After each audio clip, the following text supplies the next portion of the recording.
ইসলামে কি জীবন থেকে অব্যাহতি নেয়ার কোনো উপায় বা দোয়া আছে কিনা, যেন দুনিয়া এবং আখিরাতে কিছুই থাকবে না?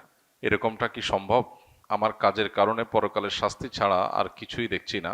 মানুষের তওবারও একটা লিমিট থাকে, আমার সেটাও নাই। এখন এত শাস্তি কিভাবে সহ্য করা সম্ভব? কারণ আমি আগুনের সংস্পর্শে কাজ করি, প্রতিনিয়ত এর উত্তাপ আমি অনুভব করি। যদি কোনো অঙ্গ পুড়ে মনে হয় হৃদয় পর্যন্ত জ্বালিয়ে দেয়। তদুপরি পরকালে অনেকগুলো স্টেপের আযাব। এখন আল্লাহ সুবহানাহু ওয়া তাআলা এরকম কোন অপশন রেখেছেন কিনা জানাবেন প্লিজ।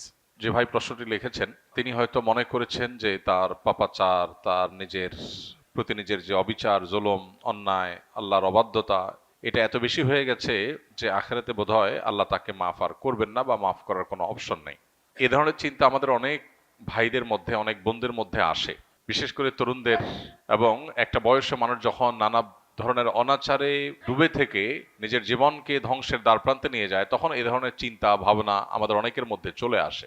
তো এ ধরনের চিন্তা ভাবনা যাদের মধ্যে আসে তাদের আল্লাহ সুবহানাহু ওয়া তাআলা বলেছেন, লা তাকনাতু মির রাহমাতিল্লাহ ইন্নাল্লাহা ইয়াগফিরুয যুনুবা জামিআ। তোমরা আল্লাহর রহমত থেকে নিরাশ হইও না, আশা ছেড়ে দিও না, কারণ আল্লাহ তাআলা সকল গুনাহ মাফ করবেন। এই আয়াতে আল্লাহ তাআলা বলেছেন তোমরা সকল গুনাহ আল্লাহর কাছ থেকে মাফ পাবে, সকল গুনাহ তিনি মাফ করবেন। এমন কোনো গুনাহ নাই যেটা ক্ষমার অযোগ্য। যিনি প্রশ্নটি লিখেছেন তিনি লিখেছেন তওবার একটা লিমিট আছে। এটা ভুল ধারণা, তওবার কোনো লিমিট নেই। তওবা এমন একটা সিস্টেম যেটা আনলিমিটেড।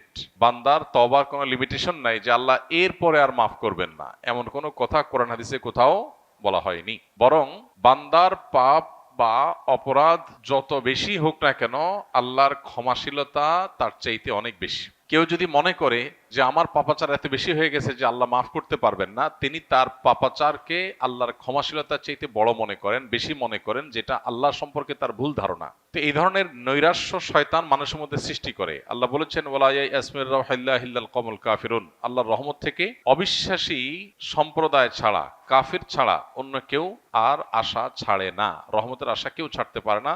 যদি কেউ অবিশ্বাসী হয় সেই কেবল আশা ছাড়তে পারে। তো এই যে আপনি আশা ছাড়ছেন বা আশাহত হচ্ছেন যে আল্লাহ আপনার কোনো গুনাহ মাফ করতে পারেন না, এত গুনাহ আপনার হয়ে গেছে, এর মানে আল্লাহ সম্পর্কে আপনার ভুল ধারণা জন্মেছে। আল্লাহ সম্পর্কে এই ধরনের ধারণা থাকা এটা ভুল এবং কুফরি। এজন্য এই ধরনের ধারণা পোষণ করা অনুচিত। আপনি আল্লাহর কাছে পরিপূর্ণ তওবা করে ফিরে আসেন, আল্লাহ তাআলা সমস্ত গুনাহ মাফ করার ওয়াদা করেছেন। আল্লাহর ওয়াদা আপনাকে বিশ্বাস করতে হবে। আপনি যেটি লিখেছেন যে জীবন থেকে অব্যাহতি নেওয়ার কোনো উপায় আছে কিনা, যে আল্লাহর কাছে আমি বলবো আল্লাহ আমি জান্নাতও চাই না, জাহান্নামও চাই না, আমাকে হিসাবের বাইর করে দেন, খাতাতে নাম কেটে দেন। পুরস্কারও চাই না, তিরস্কারও চাই না, এরকম কোনো সিস্টেম নাই। আমাদেরকে অবশ্যই পুরস্কার অথবা তিরস্কার যে কোনো একটা গ্রহণ করতে হবে আমাদের কর্মপদ্ধতি অনুযায়ী। আল্লাহ বলেছেন মান আমিলা সলিহান ফালিনাফসি ওয়া মান আসআ ফাআলাইহা ওয়া মা রাব্বুকা বিযাল্লামিল লিল আবিদ। যে ব্যক্তি ভালো কাজ করে, ভালো কিছু করে, সেটা তার জন্য করে। আবার সে কেউ যদি খারাপ কিছু করে সেটাও তার নিজের জন্য করে বা তার উপরে সেটা বর্তায়। আল্লাহ কারোর প্রতি জুলুম করেন না। যা মানুষ পায় সেটা তার কর্মের ফল। তো নৈরাশ্য বা আশাহত হওয়া এটা শয়তান মানুষের মধ্যে সৃষ্টি করে। আমাদের শয়তানের বিরুদ্ধে সংগ্রাম করতে হবে। নিরাশ হওয়া চলবে না। আমাদের বিশ্বাস রাখতে হবে আমার কাজ অপরাধের জগৎ থেকে সরে আসা, সংকল্প করা, অনুতপ্ত হওয়া, লজ্জিত হওয়া, আল্লাহর কাছে ক্ষমা প্রার্থনা করা, ভবিষ্যতে এই অপরাধ আর না করার ব্যাপারে দৃঢ় আশাবাদ ব্যক্ত করা এবং সংকল্প করা। ব্যাস এইটুকু যদি আমি করতে পারি, আল্লাহ রাব্বুল আলামিন অবশ্যই আমাকে মাফ করবেন। আমরা অনেকে মনে করি যে শিরকের অপরাধ আল্লাহ মাফ করবেন না। এটাও এইভাবে ধারণা করাটা পুরোপুরি সঠিক না। বরং শিরক করে যদি কেউ তওবা ছাড়া মারা যায়, সেটা আল্লাহ তাআলা মাফ করবেন না। শিরক করার পরও যদি কেউ তওবা করে, সেটাও আল্লাহ তাআলা মাফ করবেন। শিরকের চাইতে বড় অপরাধ পৃথিবীতে নেই। সেই শিরকের অপরাধ করার পরও, এবং শিরক একবার দুইবার না, বছরকে বছর, জীবনে হাজার হাজার লাখো লাখো অগণিত বার শিরক করেছে কেউ, কিন্তু তওবা যদি একবার করে সবগুলো মাফ হয়ে যাবে। আল্লাহ রাব্বুল আলামিন এত বেশি ক্ষমাশীল। শয়তানের কাজ হলো আমাদেরকে জাহান্নামে নেওয়া। শয়তানের সবচাইতে সংক্ষেপে জাহান্নামে নেওয়ার সিলেবাস হলো মানুষকে নিরাশ করে দেওয়া। মানুষ যখন আশা ছেড়ে দিবে যে ঠিক আছে আল্লাহ যখন মাফই করবে না, তাহলে আর আমার আর তওবা করে লাভ কি, ঠিক আছে আমি যা ইচ্ছা তা করি, তখন সে তওবার রাস্তা থেকে সরে যায়। এজন্য শয়তান আমাদেরকে নিরাশ করে। আর শয়তানের বিরুদ্ধে এই সংগ্রামে জয়ী হওয়ার চেষ্টা আমাদের করতে হবে। আল্লাহ আমাদেরকে তৌফিক দান করুন। আমরা জানি পানিতে ডুবে মারা গেলে শহীদি মর্যাদা পায়। সম্প্রতি এক কৃষক 500 টাকা বাজি ধরে 100 ডুব দিতে গিয়ে মারা যান। এ ধরনের মৃত্যু কি শহীদি মৃত্যু হিসেবে গণ্য হবে? মোটেই না ভাই, শহীদি মৃত্যু এত সহজ না। 50 টাকার লোভে কোনো ভাই যদি 100টা ডুব দিতে গিয়ে মারা যান, আল্লাহ তাআলা মাফ করুন। এটা নেহায়েতই তার বিভ্রান্তি এবং ভুল পদক্ষেপ। আল্লাহ তাআলা তার এই বান্দাকে মাফ করে দিন, আমরা দোয়া করি। তার শোক সন্তপ্ত পরিবারকে আল্লাহ তাআলা সান্ত্বনা নসিব করুন। আমাদের জীবনে অনেকেই এই ধরনের হেয়ালিপনা, অনেকেই এই ধরনের পাগলামো করি। এই পাগলামো করার কোনো সুযোগ নাই। ইমানদারের জীবনের মূল্য অনেক বেশি। কারণ ইমানদারের জীবনের মূল্য কি? জীবনের প্রাইস কি? জান্নাত। ইমানদারের জীবনের মূল্য কি? জান্নাত। মানে জান্নাতের মতো সবচেয়ে ছোট জান্নাত যে জান্নাতি পাবে, সেও এই পৃথিবীর কমপক্ষে 10 গুণ বড় জান্নাত পাবে। এত বিশাল জান্নাত, এত মূল্যবান নেয়ামত যে জীবনের বিনিময়ে পাওয়া যাবে, সেই জীবন 50 টাকা বিক্রি করার জিনিস না। সে জীবন সামান্য একটু বাজি ধরে আমি ধ্বংস করার জিনিস না। সে জীবন কিভাবে বিলীন করতে হয়, সেই জীবন কিভাবে উৎসর্গ করতে হয়, এটা শহীদ শরীফ ওসমান হাদিরা দেখিয়ে গেছে। এটা আবু সাইদরা দেখিয়ে গেছেন কিভাবে সে জীবন উৎসর্গ করতে হয় মানুষের মুক্তির জন্য। এই যে অন্যায়, এই যে অনাচার সমাজে হচ্ছে, আমরা সেটা বাধা প্রদান করার জন্য যদি বের হই, আমি বলছি না আপনাকে মাস্তানি করতে, আপনি সমাজের মানুষকে অন্যায় থেকে বাধা দেওয়ার জন্য কাজ করেন। এরপরে যদি আপনার উপরে চাপ আসে, বাধা আসে, জুলুম আসে, সহ্য করেন। যদি জীবনও চলে যায়, সার্থক, শাহাদাতের মর্যাদা লাভ করবেন।